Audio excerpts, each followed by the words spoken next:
Bismillah, mari teman-teman kita lanjutkan lagi ngaji filsafat kita. Kita istiqomahi belajar kita. Semoga keistiqomahan kita dalam belajar mengundang ridhonya Allah dan mengurangi murka-murkanya. Baik, malam hari ini kita masih ada di bulan berpikir. Bulan ini kita memahami berbagai model-model pola-pola berpikir. Dulu minggu pertama kita belajar cara berpikir yang kreatif sebagai lanjutan sesi-sesi sebelumnya tentang cara berpikir yang kritis. Kemudian kita belajar juga tentang cara berpikir etis. Kemudian minggu lalu kita belajar lagi tentang cara berpikir sosial. Dan malam hari ini kita lanjutkan dengan cara berpikir religius atau religious thinking. Semoga dengan pemahaman kita tentang berbagai model berpikir ini, kita bisa terhindarkan dari klaim-klaim egois saat kita menemukan apa yang kita sebut sebagai kebenaran. Karena ternyata dimensi-dimensi kebenaran itu tidak tunggal, tapi beragam. Ada kalanya sesuatu itu benar secara rasional, begitu kita amati dari perspektif etiknya, ternyata itu adalah sesuatu yang tidak etis. Ada kalanya sesuatu itu sudah benar, sudah etis, tapi tidak umum, tidak masuk di logika sosial. Sehingga kalau kita sampaikan, kita tampilkan, mengundang masalah sosial. Malam hari ini kita tambahin lagi satu wawasan, wong kita ini insya Allah kan orang-orang yang beragama. Sehingga agama sering menjadi pertimbangan-pertimbangan kita dalam mengambil keputusan. Saya mengucapkannya sering, mungkin teman-teman justru bilangnya selalu, Pak. Harus selalu ada konsideran, harus selalu ada pertimbangan religius dalam aktivitas kita berpikir.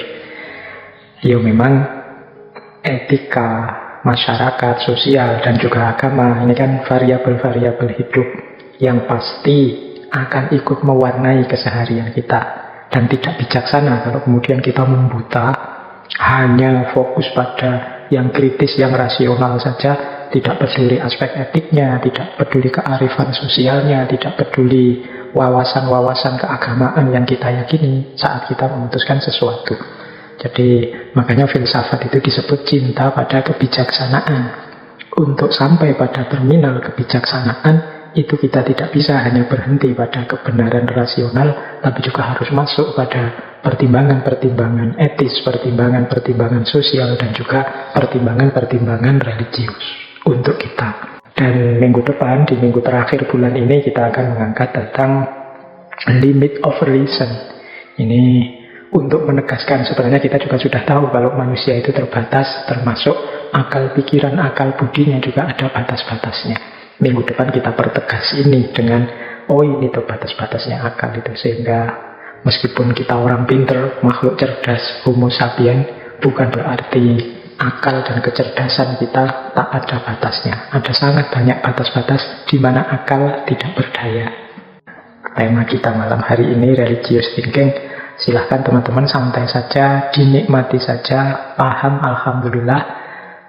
Belum paham, misalnya hasilnya kok malah ruwet, malah bingung, itu juga anugerah. Kebingungan itu kan anugerahnya Allah. Kalau tidak bingung sama sekali, tidak sadar bahwa kita ini tidak paham, juga bahaya.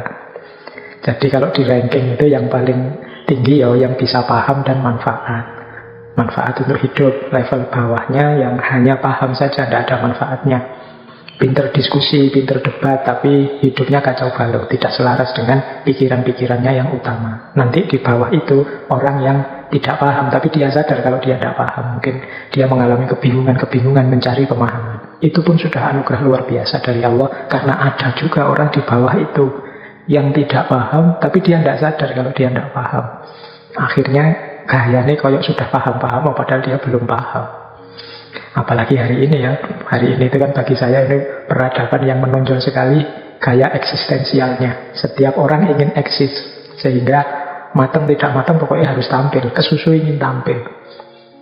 Tidak memperhatikan kematangan dirinya. Ya ini selain rugi untuk yang lain, sebenarnya dia rugi dalam dirinya sendiri. Karena Harusnya kalau dia sadar belum saatnya dia tampil, belum bidang itu, belum mendalam di situ dia menyampaikan sesuatu, dia mematangkan dirinya dulu, memperdalam wawasan-wawasannya dulu, baru nanti terus tampil memberi manfaat pada orang lain. Seandainya kita, ini sebenarnya term-term yang saya ambil dari Imam Ghazali. Sebenarnya kalau kita memang belum tahu, ya ngaku saja bahwa saya memang belum tahu, belum paham, sehingga kita tidak ada di level yang paling bawah. Level yang paling bawah itu tidak tahu tapi tidak sadar kalau dia tidak tahu. Ini bisa membahayakan dirinya dan membahayakan orang lain. Baik, kita mulai deh materi kita. Kita awali dari definisi. Ini untuk memudahkan kita. Mungkin istilah religious thinking ini asing, karena memang tidak banyak yang menggunakan istilah ini. Jadi maksudnya religious thinking atau berpikir religius itu tindakan berpikir yang kita lakukan untuk menyikapi sesuatu hal, satu peristiwa yang kita hadapi, baik itu peristiwa di dalam diri maupun di luar diri, dengan menggunakan parameter norma-norma atau ajaran agama yang kita yakini. Jadi berpikir religius itu ya berpikir, cuma parameter-parameter berpikirnya itu menggunakan norma atau ajaran agama. Misalnya kita berhadapan dengan peristiwa apa, orang itu kan selalu menanggapi peristiwa-peristiwa yang dia alami. Nah, untuk menyimpulkan peristiwa-peristiwa yang kita hadapi, kemudian kita menggunakan rujukan parameter agama yang kita yakini. Itu namanya berpikir religius. Oh, menurut saya itu salah, Pak. Menurut saya itu keliru, Pak. Menurut saya itu bagus atau buruk, Pak.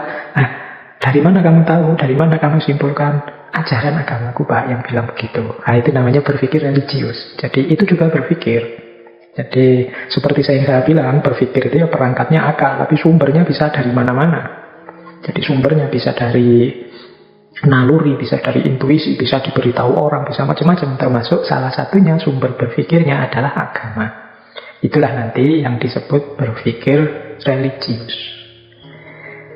Nah, cuma ya memang berpikir ini sifatnya aktif, tidak pasif, tidak sekedar beriman dan percaya. Kalau agama itu kan secara umum dasarnya keimanan. Jadi berpikir religius ini memang dasarnya keimanan, tapi keimanan yang aktif. Ketika kita mengoperasikan keimanan itu dalam tata hidup, tata cara kita hidup menghadapi problem kita sehari-hari. Itulah nanti yang dikenal sebagai berpikir religius, berpikir keagamaan. Jadi jangan lupa berpikir itu yang sifatnya aktif dan dia alat untuk memahami sesuatu. Hanya saja dalam berpikir religius, cara memahaminya didukung dengan norma-norma atau ajaran agama yang diyakini. Orang yang berkomitmen pada agama, mau tidak mau, pertimbangan-pertimbangan keimanannya ikut bermain dalam dia mengambil keputusan-keputusan hidupnya. Ini sebenarnya wajar. Ya kalau kita sudah ikrar sebagai pemeluk agama, itu kan konsekuensinya sebagai manusia yang dewasa, yang bertanggung jawab, itu harusnya warna hidup kita sesuai dengan pilihan religius kita. Ini sebenarnya sederhana, wajar. Jadi bukan sesuatu yang aneh atau sesuatu yang luar biasa. Hanya saja, mengapa sih ini kemudian kita bahas panjang lebar di ngaji ini? Ternyata cara beragama, pola beragama, strategi menghidupkan agama masing-masing orang itu beda-beda. Termasuk kematangan, kedewasaan beragama juga macam-macam. Dulu pernah kita bahas satu sesi tentang kematangan beragama. Nah, malam hari ini kita banyak mengulas itu. Ya kalau sekedar memedomani ajaran agama atau berkomitmen terhadap norma-norma agama, insya Allah hampir semua kita yang beragama sudah seperti itu. Hanya saja level keberagamaan, gaya keberagamaan, kemudian strategi berpikir keagamaannya, ini yang membuat ada beragam ekspresi, ada beragam pola dalam religious thinking ini. Baik, jadi yang pertama itu ya sederhananya dipahami saja, religious thinking itu ketika orang menggunakan akal budinya untuk mengatasi problem-problem hidupnya dengan didasarkan kepada norma-norma atau ajaran agamanya. Baik, ini sederhananya itu. Religious thinking ini menurut saya penting, termasuk keterampilan yang menurut saya harus ditanamkan juga pada anak-anak kita. Jadi keterampilan berpikir religius, berpikir berlandaskan pada keyakinan. Selama ini mungkin kesimpulan sederhana saya ya, pengajaran atau pendidikan agama itu banyak modelnya ada di 5 gaya. Ada kalanya hanya mentransfer pengetahuan. Jadi dari pengetahuan ustadznya ditransfer pada muridnya, dari pengetahuan para ulama kepada jamaahnya, transfer knowledge sebagian besar. Ada juga pendidikan agama itu yang modelnya adalah cultivate commitment. Cultivate commitment itu membuat orang tambah percaya. Sudah percaya, diyakinkan lagi, dimantapkan lagi, tambah percaya. Ini juga penting. Tapi kalau hanya ini saja, itu nanti ada banyak hal lain yang penting yang tidak tersampaikan.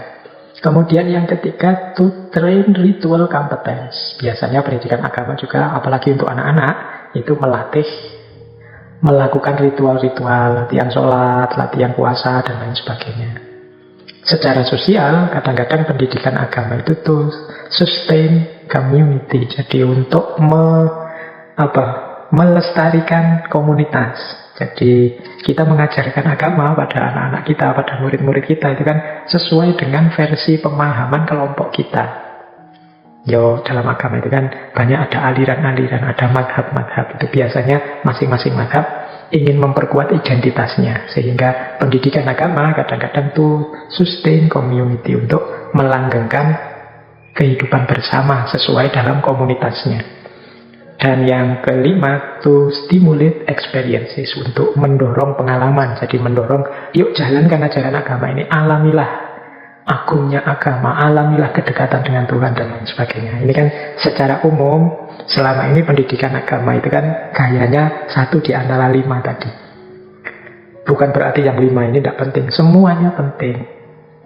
Cuma ada satu yang menurut saya penting, yang jarang disentuh, yaitu to develop religious thinking, yaitu mengembangkan kemampuan berpikir religius.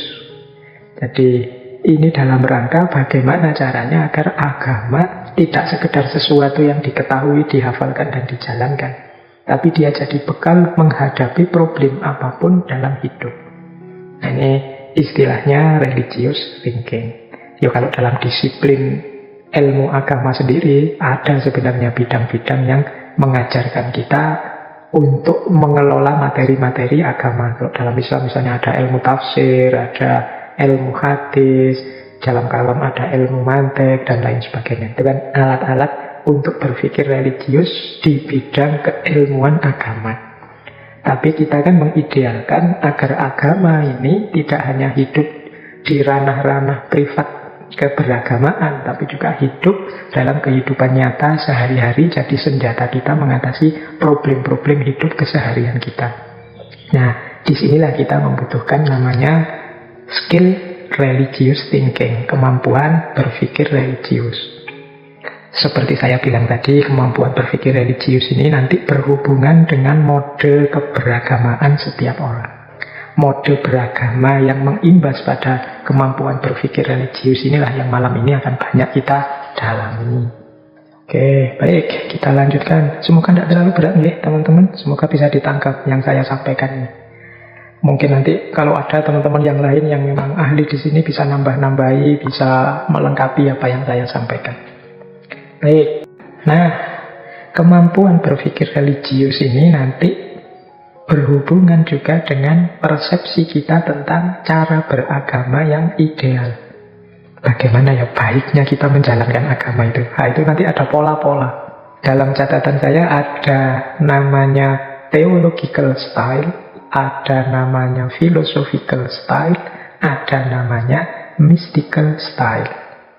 Nah, ini penting kita pahami pola-pola ini ya, biar kita tidak cepat marah, cepat kaget, cepat wow kalau ada model yang berbeda-beda. Ada pola teologis.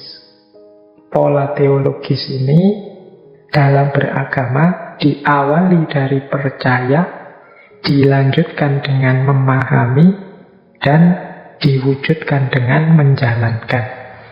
Ini pola teologis namanya. Sebenarnya sebelum teologis ada, cuma tidak saya sebut di sini karena ini berhubungan dengan religious thinking. Jadi pola sebelumnya tidak saya sebut.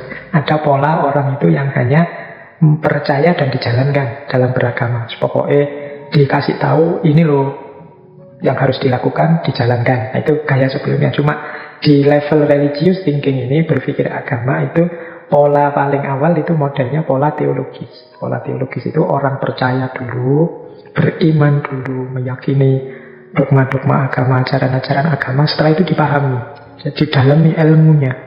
Ini dasarnya apa, dalilnya apa, kemudian strategi mewujudkannya, menjalankannya seperti apa, dan lain sebagainya. Jadi setelah diimani, didalami, dipahami, baru kemudian dijalankan.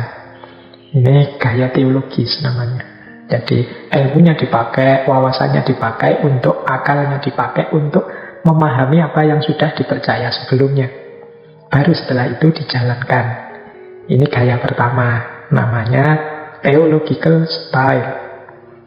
Gaya kedua ini namanya philosophical style. Ini yang gaya filosofis. Para filosof itu kan selalu diawali dari bertanya atau mempertanyakan. Nah, jadi mental filosofis itu sebelum percaya biasanya ingin mendalami dulu, memahami dulu. Jadi mencari dasarnya dulu, mencari argumennya dulu, baru kemudian dia percaya. Kalau sudah percaya, baru dijalankan. Ini gaya filosofis. Ya mungkin ada sebagian kita yang tidak setuju, ya tidak bisa Pak, beragama itu ya diawali dari beriman dulu, percaya dulu. Tapi memang kita tidak bisa menolak ada orang-orang itu yang butuh memahami dulu, perlu mendalami dulu sebelum percaya. Dia tidak mudah percaya sebelum dia menggali dulu, menemukan kebenaran-kebenarannya dulu, menemukan dasar-dasar dan argumentasinya dulu. Ya kita tidak bisa memaksakan versi kita sama persis dengan versinya orang lain. Berarti ini penting juga untuk teman-teman yang mungkin aktivitasnya berdakwah, mengajak orang ke dalam agama. Kalau gaya teologis itu memang mungkin lebih dikedepankan persuasi, provokasi, dorongan agar orang tertarik untuk percaya. Tapi kalau ketemu orang yang gayanya filosofis, itu mau tidak mau harus kita tunjukkan dasar, argumen, kemudian alasan-alasan yang memadai, dan lain sebagainya. Sampai dia paham, baru kemudian percaya. Kalau sudah percaya, dia akan menjalankan. Karena kalau dia tidak paham, dia tidak akan mau percaya dan tidak akan mau menjalankan. Ini orang gaya filosofis. Jadi para filosof itu kan memang punya watak dari mitos ke logos. Mereka tidak mau kalau hanya model disuruh percaya begitu saja. Mereka menuntut argumen. Ya dua-duanya sama-sama baik. Karena toh pada akhirnya apakah diawali dari kepercayaan baru memahami, ataukah memahami baru percaya. Ini kan dua-duanya proses yang sama-sama saling melengkapi. Dan memang tipe orang beda-beda. Nah, berarti apa? Ya, cara berpikir religiusnya berbeda antara theological style dengan philosophical style. Dan yang ketiga, nah ini juga khusus. Ini namanya mystical style. Mystical style itu gaya para mistikus, termasuk kalau teman-teman mendalami tasawuf. Mystical style ini seperti teologis ya, orangnya percaya dulu kalau ada entitas-entitas ilahiyah, ketuhanan, keberagamaan, religiusitas, spiritualitas ini. Dia sudah percaya dulu. Kemudian dijalankan. Baru dipahami. Jadi pemahaman itu kalau dalam dunia tasawuf lebih banyak pada hasil pengalaman keagamaan. Jadi pemahamannya jatuh pada yang terakhir. Jadi kalau philosophical style, pemahamannya di awal. Kalau theological style, pemahamannya di tengah. Setelah percaya baru dipahami. Tapi mystical style itu beriman, dijalankan, diperdalam sedalam mungkin dalam menjalani itu, baru kemudian dipahami, diungkapkan. Jadi pemahaman mereka tentang ketuhanan, pemahaman mereka tentang ajaran agama itu diperoleh banyak dari pengalaman. Jadi mengalami Tuhan, mengalami sholat, mengalami puasa, kemudian mereka menjelaskan aspek batinnya, aspek penghayatannya. Nah ini gaya mystical style. Jadi berarti apa kalau dalam dunia tasawuf, dunia mistik, akal itu bekerja belakangan setelah menjalankan. Dia berfungsi memahami apa yang dialami dan dihayati dari pengalaman beragama. Sementara kalau filsafat itu akal kerjanya di awal. Philosophical style itu akal kerjanya di awal. Dia mencari argumen-argumen, mencari dasar, mencari alas yang bisa mendukung nanti membawa pada kesimpulan dia harus percaya, dia harus mengakui, dia harus beriman. Ini gaya filosof. Dan ada gaya teologis. Gaya teologis ini beriman dulu, percaya dulu, kemudian kerja akal itu dalam rangka menunjukkan, mendukung, membenarkan apa yang sudah dipercaya tadi. Baru setelah itu dijalankan. Jadi ini tipe-tipe yang penting kita pahami. Mungkin masing-masing orang beda-beda. Mungkin gaya setiap orang juga macam-macam. Ada yang gaya teologis, filosofis maupun mistik dalam religious thinking, berpikir tentang agama. Oke, jadi ini asumsi pertama. Ternyata cara berpikir juga ditentukan oleh pola yang dipercaya dalam mendayagunakan akal. Apakah di awal, ataukah di tengah, ataukah di akhir. Nah, ini satu teori juga tentang kesadaran beragama. Jadi, kemampuan seseorang melakukan religious thinking, berpikir religius, itu juga ditentukan oleh kesadarannya dalam beragama. Jadi, level kesadaran beragama setiap orang itu ternyata beda-beda. Mungkin di beberapa kesempatan pernah saya sampaikan materi ini tentang level kesadaran beragama. Orang beragama itu ada yang kesadarannya adalah kesadaran formalistik. Ada pula yang kesadarannya adalah kesadaran intelektualistik. Ada yang kesadarannya kesadaran mistik. Dan yang terakhir, ada yang kesadarannya adalah kesadaran profetik. Ini istilah kesadaran profetik ini saya ambil dari filosof Muslim India, Pakistan, yaitu Muhammad Iqbal. Nah, mari kita urai satu-satu. Kita pakai untuk membaca diri kita. Ada di kesadaran yang mana? Yang pertama-tama tetap diri kita ya. Nanti teori-teori di sini jangan pertama-tama dipakai untuk nembak orang, untuk menjatuhkan orang. Tapi justru pertama harus kita pakai untuk mengoperasi diri kita sendiri. Kita ini ada di level yang mana? Level paling dasar dari kesadaran beragama adalah kesadaran formalistik. Kesadaran formalistik itu fokus pada apa yang harus dijalankan, apa yang harus dijauhi, apa yang harus aku lakukan, apa yang jangan aku lakukan. Jadi fokus pada bagaimana mematuhi perintah dan menjauhi larangan saja. Jadi aspek formal ajaran. Jadi agama nyuruh apa, yaitu yang aku jalankan. Melarang apa, yaitu yang aku jauhi. Titik, hanya sampai di situ saja. Ini orang menyebutnya kesadaran formalistik. Tidak salah, justru memang awalnya memang ini. Kalau tidak ada kesadaran dasar ini, ya komitmen keberagamaannya nanti dipertanyakan. Tapi berhenti hanya pada formalitas ajaran, nanti muncul berbagai kesulitan-kesulitan. Nah, nanti akan jelas kalau di depannya. Jadi yang jelas, kesadaran paling dasar ini memang kesadaran formalistik. Formalisme beragama. Hari ini kan banyak orang mengkritik formalisme beragama. Beragama yang hanya fokus pada formalitas ajaran saja. Ini bukan sesuatu yang salah sebenarnya. Tapi tidak cukup hanya itu untuk beragama secara matang dan dewasa. Harus naik level sedikit. Jangan hanya berhenti pada formalitas ajaran agama. Nah, kalau sudah beres dengan aspek formalitas, mari naik satu level, yaitu aspek intelektualitasnya. Jadi aspek intelektualitas ini menegaskan bahwa kita beragama itu secara sadar tahu dasarnya. Kalau agama orang sering menyebut tahu dalilnya, ngerti argumennya. Jadi ketika saya melakukan ini atau menjauhi melakukan itu aku ngerti alasannya, aku ngerti dasarnya. Nah, ini kesadaran beragama yang sudah naik level intelektualitas. Jadi yang tadi dijalankan sesuai dengan perintah atau larangan, itu sekarang aku tidak sekedar berjalan sekedar menjalankan sesuai yang diperintah atau dilarang. Aku juga tambah sadar karena aku ngerti dalilnya. Bahkan kalau dalam tradisi filsafat kita kenal istilah hikmah. Aku bisa mengungkap hikmahnya. Jadi aku ngerti dasarnya, aku paham hikmah-hikmahnya. Nah, ini kesadaran intelektual ini membuat apa yang kita lakukan itu tambah mantap. Jadi tidak ragu-ragu lagi. Sekarang aku ngerti dasarnya, argumennya, dalilnya, dan juga paham hikmah apa di balik apa yang aku lakukan dan apa yang aku jauhi.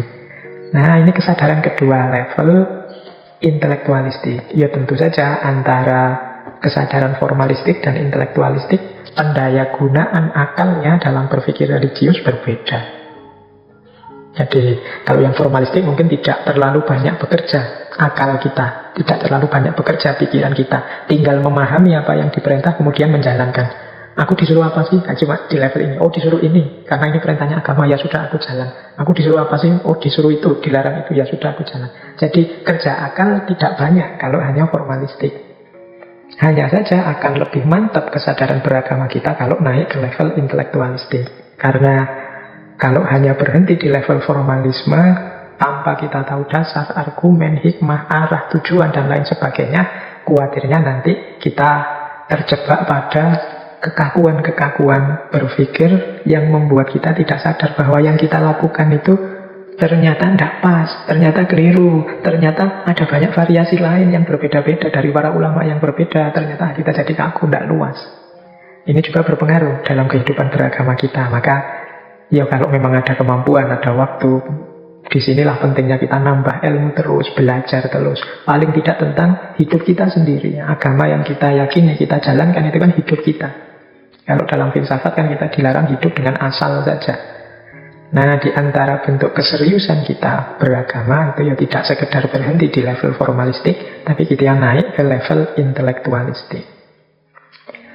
Yang ketiga, level kesadaran beragama ini lebih tinggi lagi. Namanya, saya tidak tahu teman-teman setuju atau tidak, namanya kesadaran mistik. Kalau kita kan lebih akrab dengan istilah tasawuf, tapi tidak apa-apa ya, kita ambil dari istilah mistik, dunia batin. Jadi di level yang ketiga ini, orang yang beragama tidak hanya fokus pada apa yang dia jalankan, termasuk argumen dasar hikmahnya, tapi dia lebih jauh menetapkan ajaran agama sebagai jalan untuk dia semakin meningkat kualitas dirinya.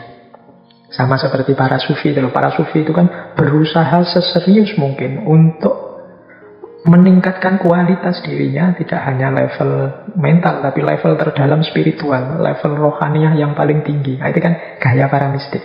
Nah, kesadaran beragama level mistik itu memang seperti itu. Bagaimana agama tidak sekedar kita lihat aspek formal ajaran dan dalilnya, tapi bagaimana agama itu bisa meningkatkan kualitas diri kita. Ini namanya kesadaran mistik. Meskipun tidak harus dikaitkan dengan yang sufi-sufi yang rumit-rumit, tapi paling tidak kalau kita beragama sambil memperhatikan kualitas diri kita, kualitas akhlak kita, kualitas hubungan kita dengan sesama, kualitas hubungan kita dengan alam, sehingga kita semakin merasa dekat dengan Allah. Nah, ini namanya keberagamaan dengan kesadaran mistik. Jadi agama tidak sekedar sesuatu yang ditimpakan, dibebankan kepada kita, tapi agama itu sesuatu yang membuat kita berkembang, sesuatu yang membuat kualitas diri kita meningkat, yang membuat kita semakin dekat dengan Allah, yang membuat hidup kita semakin nyaman dalam ranah fisik, semakin tentram di ranah sosial, dan lain sebagainya. Nah, ini namanya kesadaran mistik. Ini level kesadaran yang ketiga. Tentu saja orang-orang di level kesadaran mistik ini, akal budinya dalam religious thinking banyak dipakai untuk melakukan refleksi diri. Jadi merenungi, apakah aku ini sudah baik atau masih bisa lebih baik lagi? Adakah keliru-keliru? Adakah dosa-dosa kecil? Adakah dan sebagainya? Jadi fokusnya pada peningkatan kualitas diri. Itu namanya kesadaran mistik. Nah, yang paling tinggi namanya kesadaran profetik. Kesadaran profetik ini mulia. Jadi ini semacam lanjutan dari kesadaran mistik. Dalam kesadaran profetik, ya profet itu kan artinya nabi. Ini persis seperti yang dijalankan oleh para nabi. Banyak para mistikus yang berhenti di kesadaran mistik. Jadi fokusnya hanya bagaimana kualitas dirinya meningkat, bagaimana dia jadi sangat dekat dengan Allah, bahkan bersatu dengan Tuhan dan lain sebagainya. Dan itu dianggap puncaknya pencapaian. Jadi kalau sudah bisa mencapai kedekatan tanpa jarak dengan Tuhan, kalau sudah bisa bahkan lebur dirinya dalam Tuhan, dianggap sudah selesai perjalanannya. Puncaknya di situ. Nah, ini banyak mistikus yang cara berpikirnya begitu. Tapi berbeda dengan para nabi, kesadaran profetik. Jadi maksudnya apa kesadaran profetik itu? Ya memang tugas kita untuk meningkatkan kualitas diri kita semaksimal mungkin, sedekat mungkin dengan Allah. Tapi itu belum akhir. setelah kualitas diri kita memuncak, selanjutnya adalah tanggung jawab kita untuk mengajak yang lain melakukan hal yang sama. Jadi untuk menyebarkan, menularkan kebaikan-kebaikan, puncak-puncak yang sudah kita alami dan kita daki kepada yang lain. Disinilah gunanya mungkin kemudian nulis kitab, kemudian berdakwah, kemudian memberi tuntunan dan nasihat kepada umat dan lain sebagainya. Jadi tidak berhenti pada naiknya kualitas dirinya, tapi memperhatikan juga maslahat dan manfaat dirinya untuk masyarakat secara umum. Ini namanya kesadaran profetik. Kalau dalam dunia tasawuf masyhur sekali pandangan yang mengalegorikan. Jadi untuk gambaran kesadaran profetik ini waktu Rasulullah melakukan Mi'raj. Kanjeng Nabi itu kan Mi'raj, melakukan perjalanan sampai bertemu Allah min wara'i hijab. Bahkan ada dialog dengan Allah. Loh, bertemu Allah ini kan puncaknya perjalanan mistik yang dimimpi-mimpikan, dikejar-kejar oleh para sufi, bisa sangat dekat dengan Allah. Rasulullah mengalami langsung waktu Mi'raj. Meskipun kemudian Rasulullah balik lagi. Karena apa? Peduli dengan umatnya. Di banyak hadis kan disebut kenikmatan puncak yang nanti kita dapatkan bahkan di surga adalah melihat Allah dalam tanda petik. Nah, Rasulullah sudah mengalami itu. Harusnya kalau sudah mengalami kenikmatan puncak itu selesai sudah. Tapi karena cintanya pada umatnya, Rasulullah balik untuk berdakwah, untuk mengajak orang melakukan perjalanan yang sama menuju Allah. Jadi karena cintanya pada umat, meskipun sudah mengalami puncaknya kenikmatan, tetap kembali lagi. Ini namanya kesadaran profetik. Jadi tidak egois hanya mengejar puncak pencapaian diri sendiri, tapi juga menyebarkan dan mengajak serta menularkan puncak tadi kepada yang lain. Ini namanya kesadaran profetik. Jadi berarti di puncak kesadaran beragama yang namanya kesadaran profetik, itu akal kita, akal budi kita, ini kan yang malam hari ini religious thinking, itu kita daya gunakan semaksimal mungkin, tidak hanya untuk memahami perintah larangan agama atau untuk memahami diri kita, tapi juga memahami masyarakat kita. Nah, di sini nanti bergabung tuntutan kita untuk berpikir kritis, berpikir etis, berpikir sosial. Ini kita butuhkan semua dalam level kesadaran beragama yang profetik ini. Jadi ada 4 berarti kesadaran beragama. Ada formalistik, intelektualistik, mistik, dan profetik. Kita ada di mana? Silahkan teman-teman melakukan muhasabah sendiri-sendiri. Baik, kita lanjutkan. Nah, sekarang kita lihat ya, kalau ini pandangan tentang faith and reason. Berpikir religius itu kan semacam bertemunya akal dengan keimanan, bertemunya akal dengan agama. Ada beberapa kemungkinan, ada beberapa jalan yang bisa kita tempuh ketika mempertemukan akal dengan agama. Jadi kan banyak orang yang sama sekali anti dengan akal dalam beragama. Padahal kalau akal kita tidak hidup, ya keberagamaan ini tidak akan hidup. Karena kita alat utama yang dianugerahkan oleh Allah kepada manusia untuk menanggapi hidupnya itu akal. Dan agama sebagai pedomannya. Nah, bagaimana cerita pertemuan antara faith and reason ini? Ada beberapa pola. Ini saya tidak memasukkan pola yang anti agama atau anti akal. Kalau anti agama, anti akal berarti tidak jadi bertemu. Ketika jadi bertemu antara akal dan agama ini, ada beberapa pola yang mungkin terjadi. Yang pertama, gaya teologi. Pola teologi itu ketika akal hadir untuk mendukung dan menjelaskan kebenaran agama. Jadi ini model pertama yang mungkin aman untuk agama. Kenapa? Akal itu hanya bertugas menjustifikasi, mendukung, menjelaskan kebenarannya agama. Kalau dalam Islam antara lain ada ilmu kalam. Jadi diawali dari keimanan dulu, baru kemudian akal hadir untuk mendukung dan menunjukkan sisi rasionalitas keimanan tadi. Ini namanya gaya teologis.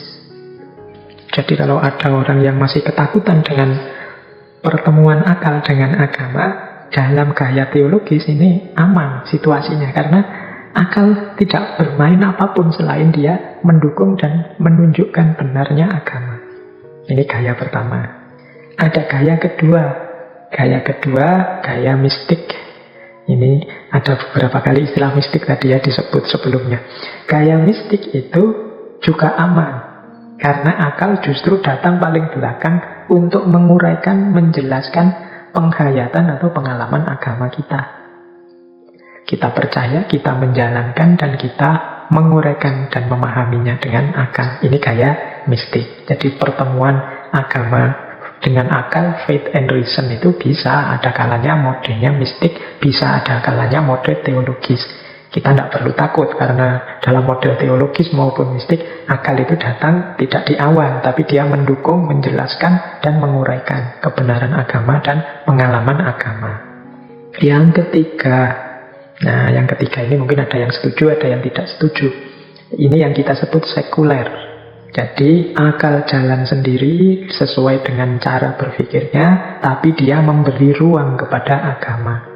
Jadi silahkan agama juga jalan. Ini asumsi berpikirnya adalah akal tidak mungkin bisa memahami agama, karena akal ini jangkauannya hanya aspek fisik-fisik saja. Sementara agama dia mengurusi hal-hal, segala hal termasuk yang metafisik. Maka sudahlah, karena tidak mungkin ketemu, akal silahkan jalan sendiri, kemudian agama silahkan jalan sendiri. Nah ini namanya gaya sekuler.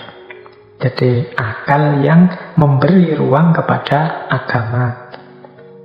Ini pun sebenarnya ya tidak tidak bahaya-bahaya amat lah, mungkin bahasa mudahnya begitu ya. Agamanya ya aman. Jadi akal tidak mengotak-atik agama, dia jalan sendiri sesuai jalurnya. Agama juga jalan sesuai logikanya orang beriman. Ya, meskipun nanti dalam konteks tertentu bisa jadi clash ketika masuk ke ranah yang sama misalnya. Tapi secara sekilas sebenarnya ini lebih pas diartikan sekuler itu jalan sendiri-sendiri. Jadi agama jalan sendiri, akal jalan sendiri. Ya ini nanti kontroversi. Teman-teman yang ingin mendalam membahas ini dulu ngaji filsafat, pernah juga kelihatannya membahas tentang sekularisme. Terus, tapi ini salah satu model yang terjadi ketika faith ketemu reason, akal ketemu agama.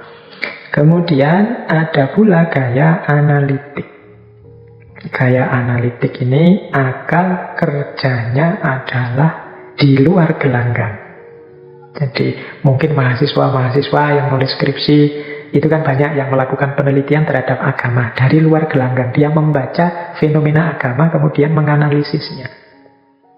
Misalnya dibaca dari luar ini, oh orang beragama itu ternyata cenderung emosional. Oh orang beragama itu cenderung rukun ketika diikat oleh identitas kelompok yang sama. Oh orang beragama itu, ini namanya membaca, menganalisis dari luar fenomena-fenomena keagamaan. Jadi dia akal tidak terlibat, akal sebagai outsider, orang luar yang membaca fenomena agama. Jadi dia hanya menjelaskan fenomenanya saja. Oh, kalau Islam di Indonesia itu cara hidupnya begini. Sementara kalau Islam di Timur Tengah itu cara hidup beragamanya seperti itu. Ini namanya analitik. Hanya membaca saja fenomena agama dan keberagamaan yang terjadi dan berjalan di masyarakat. Ini gaya yang kelima. Gaya yang keenam adalah emansipatif. Nah, kalau ini akal berfungsi kritis terhadap keberagamaan. Nah ini mungkin ada yang tidak setuju kalau yang nomor 6 ini. Tapi maksudnya yang nomor 6 ini, seringkali keberagamaan seseorang itu tidak selaras, tidak nyambung dengan ideal-ideal agama yang diyakininya. Disinilah nanti akal masuk untuk menjalankan fungsi kritisnya. Misalnya begini loh, misalnya, oh katanya cinta damai agamanya, tapi kok isinya malah mancing-mancing perkara. Kok kamu melakukan tindakan yang tidak menunjukkan kecintaan pada kedamaian? Nah ini namanya akal berfungsi kritis. Jadi pertemuan akal dan agama kemudian bernilai emansipatif. Orang disadarkan dari inkonsistensinya, orang disadarkan dari tabrakan-tabrakan, paradok-paradok moral yang diyakininya benturan antara ideal dan realita dan lain sebagainya. Itu namanya fungsi emansipatif. Ketika akal berfungsi kritis kepada keberagamaan. Ya ini kita juga perlu, kita juga penting. Wong kita itu tidak selalu benar terus. Kadang-kadang pemahaman kita terhadap agama bisa meleset. Agamanya pasti benar, kitab suci kita pasti benar, tapi pemahaman kita tidak. Kadang-kadang kita terdistraksi, tertutupi oleh banyak hal-hal keduniaan sehingga tidak mampu menangkap kebenaran. Akhirnya kita simpulkan versi kita ternyata keliru. Di sini butuh fungsi kritisnya akal. Jadi akal bisa menunjukkan, loh kok antara yang diidealkan dengan realitanya tidak sama. Kok antara yang diceramahkan dengan yang dijalankan kok berbeda. Ini fungsi kritisnya akal. Jadi ketika akal bertemu agama, ini wajahnya tidak seragam. Modelnya macam-macam. Ada gaya teologis, ada gaya mistik, ada gaya sekuler, ada gaya analitik, ada gaya emansipatif. Ya berarti apa? Mari dalam religious thinking ini berpikir dengan basis keberagamaan ini, kita benar-benar meluaskan wawasan kita, meluaskan sudut pandang kita agar tidak sempit. Ternyata ya modelnya macam-macam. Selama ini kadang-kadang kalau kita bicara agama kan seolah-olah yang itu agama, yang itu tidak agama. Yang kita gayanya kaku dan sempit. Tapi semoga dengan ini kita sadar, oh ternyata yang seperti itu juga ekspresi dari keimanan, ekspresi dari religiusitas. Hanya saja caranya berbeda, jalan yang ditempuh berbeda. Baik, kita lanjutkan. Jadi itu tadi tentang apa yang terjadi ketika akal bertemu agama. Sekarang kita lanjutkan dengan cara beragama atau jalan beragama. Ini penting juga sebagai gerbang kita untuk melakukan religious thinking, berpikir religius.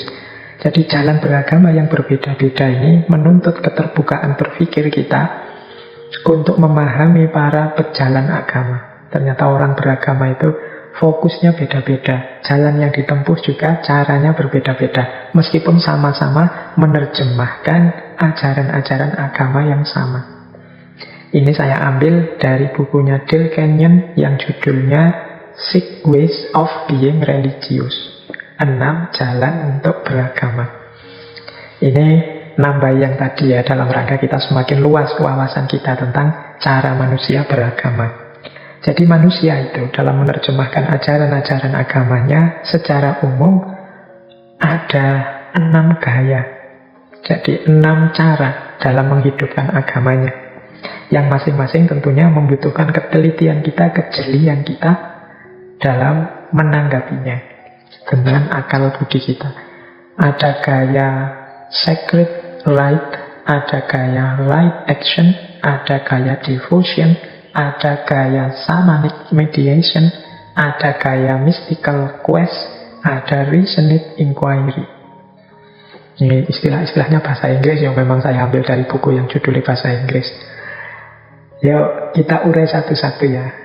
Lumayan ini nanti untuk bahan kita muhasabah lagi. Jadi gayaku beragama itu gaya yang seperti apa sih? Yuk kita cermati. Yang pertama, sacred rite, ritus sakral. Ini orang beragama yang lebih fokus pada ritual-ritual, pada ibadah-ibadah, berdoa, sholat, puasa. Jadi fokus pada sacred rite. Ini mungkin mudahnya kalau dalam Islam ya pada fikih orientation, fikih minded. Jadi fokus pada apa yang harus aku lakukan. Ibadah apa, ritual apa yang harus aku jalankan sebagai seorang beragama. Tiap hari fokusnya ke situ. Yang di sini kalau dalam Islam kemudian ada mana yang haram, mana yang halal dijalankan, mana yang boleh saja, mana yang dibenci makruh, mana yang jangan sama sekali haram dan lain sebagainya. Nah ini orientasi pertama. Banyak orang beragama fokusnya ke sini. Ini tidak ada benar salah ya. Ini sebenarnya memang cara saja. Biasanya masing-masing orang itu ada fokus-fokus titik-titik tekannya. Ini makanya tadi saya bilang ini bekalnya teman-teman untuk muhasabah. Aku itu selama ini ada di mana ya? Dan tidak dosa kalau ketemunya, wah saya ternyata lebih banyak fokus ke fikih. Ya enggak apa-apa. Hanya saja setelah ngerti ini, kita lebih terbuka. Mungkin membuka diri kita untuk menjelajahi wilayah yang lain, atau setidaknya kita mau menerima, mau bertoleransi kalau ada saudara kita, teman kita yang gayanya berbeda. Jadi gaya pertama itu lebih fokus pada ritual-ritual, aktivitas-aktivitas formal keagamaan. Yang kedua, ini fokus pada right action. Right action ini tindakan baik. Atau kalau dalam Islam, ini orang beragama yang titik tekannya pada akhlak. Sangat peduli, sangat concern dengan akhlak. Jangan sampai aku melakukan tindakan yang tercela, yang mazmumah. Apa yang sehari-hari aku lakukan harus tindakan yang terpuji. Nah, ini akhlak. Jadi aku harus mahmudah, jangan mazmumah. Right action. Kan banyak saudara-saudara kita mungkin yang hari ini sibuk juga dengan akhlak, tidak hanya fikih. Jadi bagaimana kita itu juga harus baik dengan sesama kita. Tidak sekedar fokus fikih yang membahas hubungan kita dengan Tuhan saja. Kita ini juga manusia yang berelasi dengan yang lain. Maka perilaku akhlak yang baik pada orang lain jadi kunci. Nah, ini jalan beragama gaya kedua. Gaya right action. Fokus pada akhlak apa saja yang harus aku hidupkan dalam menjalankan perintah agama ini. Bagi orang-orang kelompok kedua ini, orientasi moral menjadi dasar paling penting dalam beragama. Tidak sekedar fikih. Yang ketiga, devotion. Devotion ini fokus pada perasaan pasrah, sepasrah-pasrahnya, perasaan yang sangat mendalam kepada Tuhan. Jadi orang-orang yang ketiga ini mempersembahkan hidupnya hanya untuk Allah saja. Ini yang kadang kita sebut ikhlas. Jadi hidup untuk mengabdi pada Allah, devotion. Jadi disuruh apapun oleh Allah dijalankan, dilarang apapun dihindari. Ini devotion namanya. Jadi fokus pada aspek batin yang pasrah dan ikhlas kepada Tuhan. Ada orang beragama itu yang gayanya seperti ini. Wis yang penting ikhlas, pasrahkan saja semua kepada Allah. Kita itu manusia yang tidak punya daya, sepenuhnya daya itu miliknya. La haula wala quwata illa billahil aliyyil azim. Ini gaya devotion. Jadi beragama yang dihidupkan dengan cara pasrah sepenuhnya, ikhlas terhadap apapun keputusan Tuhan. Pasti kita pernah bertemu dengan orang-orang yang gayanya di nomor 3 ini, gaya devotion. Yang keempat, shamanic mediation. Nah, di shamanic mediation ini beda lagi. Orang level shamanic mediation ini beragama yang orientasinya adalah bagaimana mengikuti, menjalankan tuntunan pemimpin-pemimpin agama, tokoh-tokoh agama yang dipercaya. Jadi ini gaya shamanic mediation. Jadi kalau tadi devotion itu kan pasrah langsung sepenuhnya pada Allah, biasanya shamanic mediation ini yang beragama patuh sepenuhnya pada tuntunan guru-guru yang dipercaya. Kalau istilahnya Dale Kenyon, berinteraksi dengan karisma pemimpin agama. Diakui atau tidak, di sekeliling kita juga banyak orang-orang yang tunduk takluk pada tokoh-tokoh yang dianggap sangat ahli, sangat paham agama. Jadi untuk berhubungan dengan Tuhan, dialah yang kita mintai petunjuk, kita mintai tolong. Ini gaya shamanic mediation. Jadi kan banyak di masyarakat kita itu, mungkin juga termasuk kita ini merasa awam, kita ini merasa bukan ahli agama. Jadi kita membutuhkan mereka untuk berhubungan dengan Tuhan. Kita perlu doa mereka, kita perlu tuntunan mereka, dan lain sebagainya. Ini gaya shamanic mediation, gaya beragama yang keempat. Ini tidak seperti saya bilang tadi ya, tidak positif juga tidak negatif. Tergantung nanti pemimpin agama karismatik yang diikuti siapa. Ini nanti parameternya bisa beragam. Tapi yang jelas memang ada orang-orang tertentu yang pola keberagamaannya dia pasrah dan patuh pada orang yang dia percaya, otoritas yang dia percaya. Kemudian yang kelima, kalau ini teman-teman mungkin akrab ya, ini gayanya para sufi, para darwis. Jadi gaya mystical quest, beragama yang fokus pada pengalaman keagamaan, pengalaman asyik bersama Tuhan. Jadi tidak sibuk dengan dalil-dalil, tidak sibuk dengan apalagi tokoh-tokoh dan lain sebagainya. Dia ini sukanya adalah menghayati dan mengalami agama, melakukan penjelajahan sendiri dalam agama. Ini namanya gaya mystical quest, ya, seperti para sufi yang sibuk mendaki makom-makom, menunggu akhwal dari Allah, yang sibuk takhalli, tajalli. Ini kan pengalaman-pengalaman berhubungan langsung dengan Tuhan, berhubungan dengan Allah kalau dalam Islam. Jadi ini gaya yang kelima, gaya beragama. Di sekeliling kita pasti ada orang-orang yang gayanya seperti ini. Dan yang keenam, reasoned inquiry. Nah, kalau ini orang pintar, intelektual. Beragama yang fokus pada aspek intelektualitasnya, reasoningnya, rasionalisasinya, mengungkap sisi-sisi rasional dari ajaran agama. Nah, ini gaya yang keenam. Dari 6 gaya ini ya tentu saja mode berpikirnya beda-beda.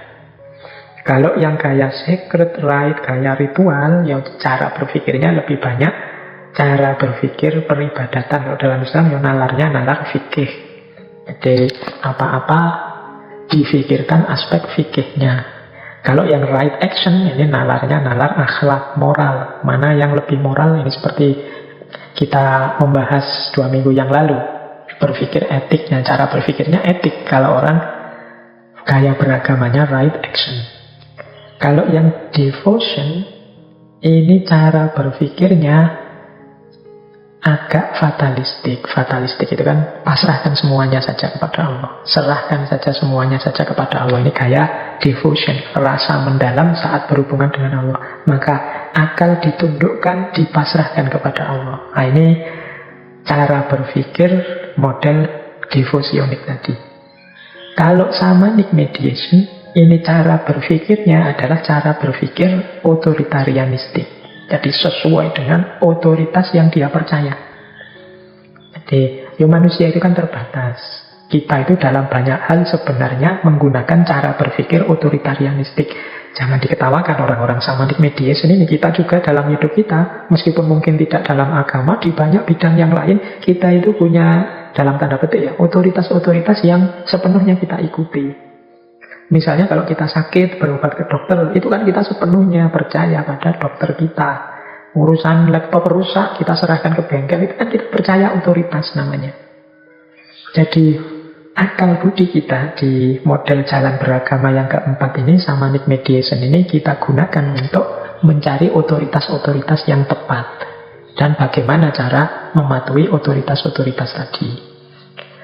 Sementara dalam mystical quest, dalam penjelajahan mistik, cara berpikir kita adalah cara berpikir yang menguraikan, mengungkapkan pengalaman batin. Jadi bagaimana sesuatu yang subjektif, yang semula hanya kita rasakan, sekarang kita ungkapkan, kita sampaikan. Nah, ini fungsinya berpikir religius dalam mystical quest, dalam rangka mengungkap pengalaman-pengalaman mistik berdasarkan kemampuan rasional kita. Kalau dalam reasoned inquiry, ini pemahaman rasional terhadap agama. Kalau ini yang otomatis kerjanya sepenuhnya kerja akal intelektual. Mungkin kita melakukannya lewat buku-buku, diskusi, kajian, ini mendalami agama secara intelektual. Anak-anak kampus yang sibuk dengan materi-materi agama, mungkin jurusannya agama, itu banyak melakukan reasoned inquiry. Jadi penelaahan rasional. Jadi inilah 6 jalan beragama. Ini mengambil teori Neil Kenyon tadi, 6 ways of being religious. 6 jalan seorang itu disebut religius, jalan beragama. Nah, teman-teman boleh introspeksi aku itu ada di mana, atau jangan-jangan tidak hanya di satu titik, ada di beberapa titik. Ya silahkan saja teman-teman menelaah dirinya masing-masing.